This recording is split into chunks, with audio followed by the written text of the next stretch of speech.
Vamos con otros temas, vamos con más información. Agradezco muchísimo que nos tome la llamada Luis Miguel González, director del periódico El Economista, para platicar acerca de la decisión de Estados Unidos de no extender la vigencia de este acuerdo comercial entre México, Canadá y Estados Unidos. Querido Luis Miguel, ¿cómo estás? Muy buenos días, gracias por acompañarnos.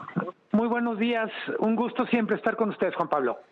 Luis Miguel, ayúdanos a entender lo que está sucediendo. Confirma el representante comercial de los Estados Unidos que no van a firmar la renovación de este acuerdo comercial del TEMEC entre México, Canadá y Estados Unidos. Dice también aquí el gobierno mexicano que más allá de que lo renueven o no, se mantiene durante 10 años, pero también hay una parte de una revisión anual, que es parte de lo que dice Estados Unidos que le preocupa. Explícanos primero qué es lo que sucede con esta negociación.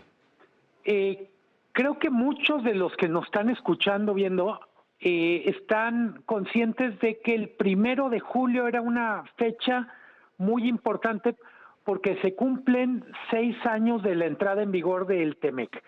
El acuerdo implicaba que llegado este plazo, los 3 países tenían que presentar un documento en donde notificaran su decisión de continuar con el acuerdo o vamos a decir, o una de dos, pedir la terminación inmediata o decidir no renovarla. La decisión más drástica hubiera sido que Estados Unidos anunciara su intención de una terminación inmediata. Esto literalmente hubiera sido una especie de opción nuclear. Lo que Estados Unidos dice y el comunicado es muy interesante en el texto porque dice: no queremos continuar con el acuerdo en su forma actual, pero estamos en el proceso de hablar con México y con Canadá para hacer las modificaciones que consideramos relevantes, entre ellas atender un tema que nos preocupa mucho, que es el déficit comercial. Entonces, lo que está diciendo Estados Unidos es: no me gusta cómo está funcionando el acuerdo, le estoy dando una especie de llamada de atención a mis socios para que atiendan los problemas que yo detecto y que en la forma actual no se están pudiendo resolver. Luis Miguel, déjame hacerte una pregunta.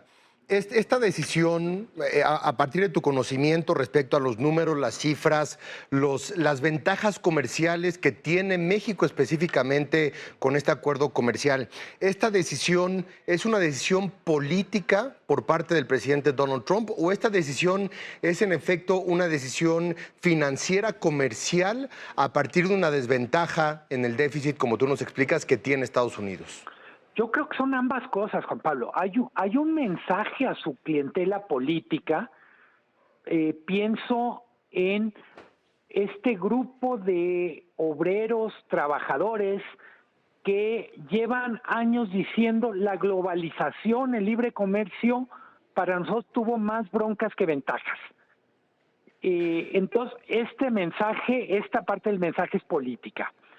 Hay otra parte que creo que lo que está diciendo Estados Unidos es: solo quiero dejar claro que no me gusta el acuerdo como está y quiero cambios más a fondo.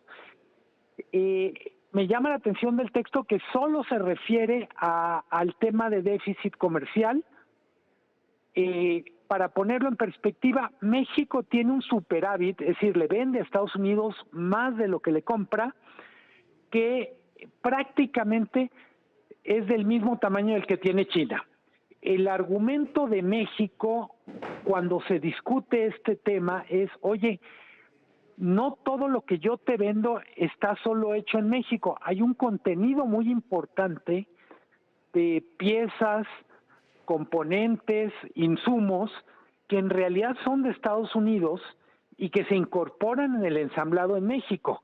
Entonces yo diría, para volver a tu pregunta, Juan Pablo, sí hay una parte política, pero Estados Unidos cree que necesita una afinación mayor, una cirugía reconstructiva del acuerdo.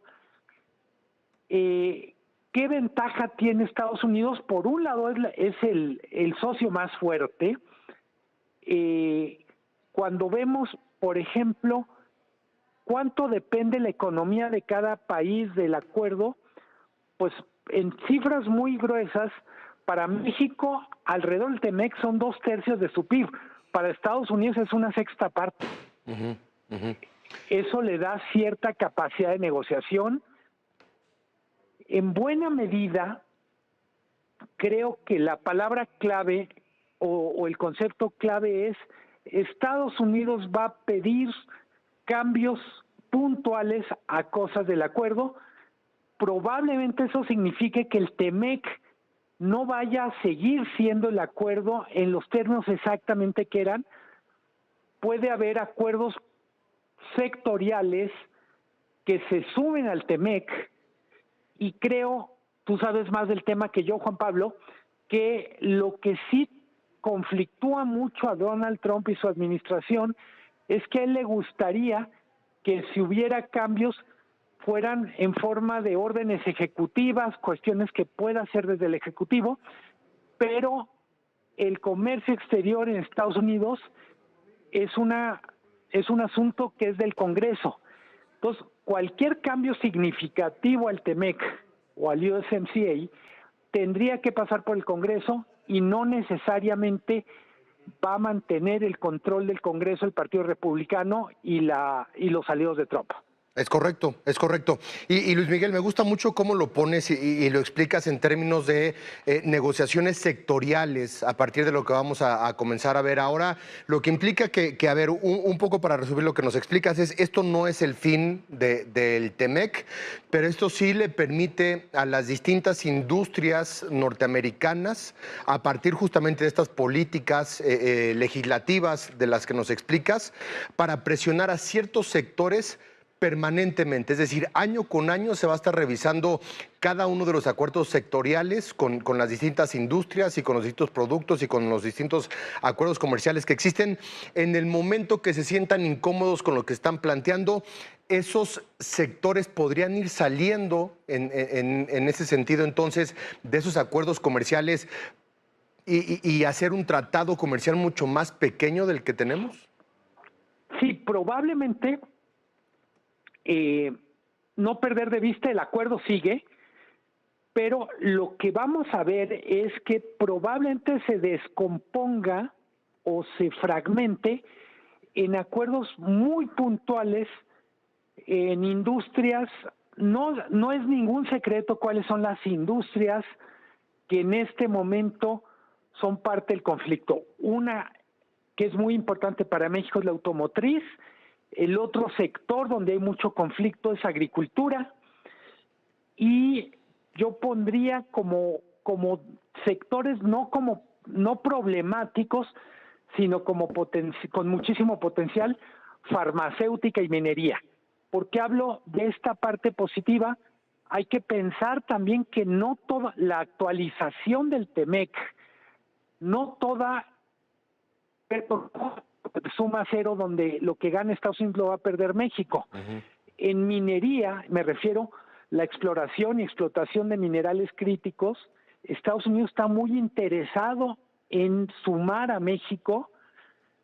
En el caso de agricultura, hay mucha molestia de Estados Unidos por los criterios con los que están prohibiendo el uso de tecnologías de semillas genéticamente modificadas o mejoradas. Entonces, muchas de estas revisiones implican también reconocer que en 6, 7 años el mundo cambió mucho. Es el conflicto de Estados Unidos con China, pero también nuevas tecnologías y nuevas realidades.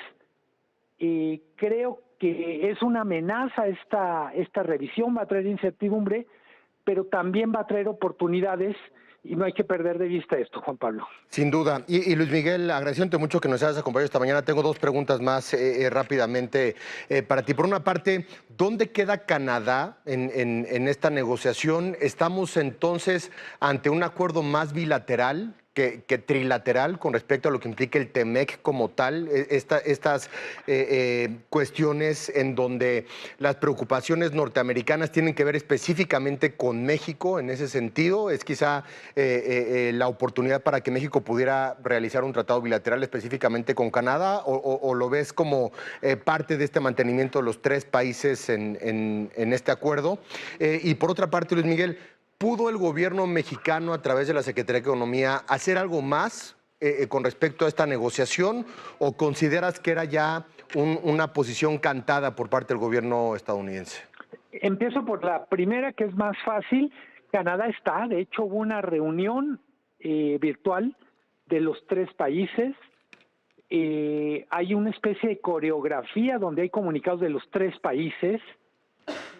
Son comunicados a nivel ministerio, no presidencia. Es decir, es Marcelo Ebrard, es Dominique LeBlanc y es Jameson Greer. Sigue Canadá en la mesa.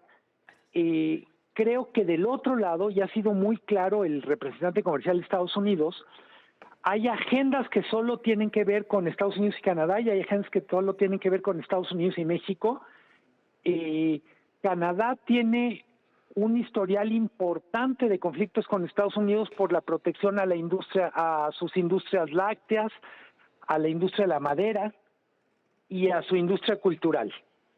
Con México son algunos de los temas que mencionaba y además esta agenda no comercial, no económica, que es seguridad y migración. Sí. ¿Pudo haber hecho algo más México?